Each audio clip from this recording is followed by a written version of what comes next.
पण अध्यक्ष महाराज, एकीकडे महाराष्ट्रामध्ये अनेक गोष्टी करत असताना एक OYO नावाची एक हॉटेल चेन तयार झाली अध्यक्ष महाराज। मी आता येताना बघितलं की शहराच्या 20-20 किलोमीटर दूर एका निर्जन ठिकाणी OYO, आणि मग मनात शंका आली की हे OYO हॉटेल चेन काय आहे।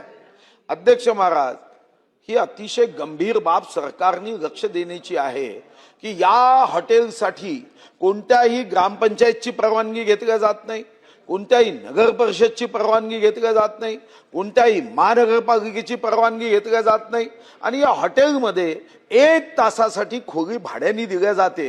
ही कशासाठी दिल्या जाते हा एक पोलीस विभागाच्या अभ्यासाचा विषय आहे की OYOच्या माध्यमातून जर 20-20 किलोमीटर मध्ये कोणीच प्रवासी जाऊन राहत नाही, हा प्रवासी तिथं गेला तर मग त्याचं अर्थशास्त्र कच्चा आहे, कारण जाण्या येण्याच्या टॅक्सीला इतका खर्च येतो, त्यापेक्षा शहरातल्या एखाद्या हॉटेलमध्ये राहणं हे जास्त परवडतं। पण OYO मध्ये जेव्हा जातो तेव्हा खरं तर संस्कृती रक्षकाचं सरकार आहे। इथं जर संस्कृतीचा ऱ्हास होत असेल तर माननीय उद्योग आपला गृह राज्यमंत्री बसलाय, त्यांना OYOचा अभ्यास करावा आणि एकदा महाराष्ट्रात किती OYO आहे याची माहिती हे माननीय मंत्री महोदयांनी देण्याची आवश्यकता आहे।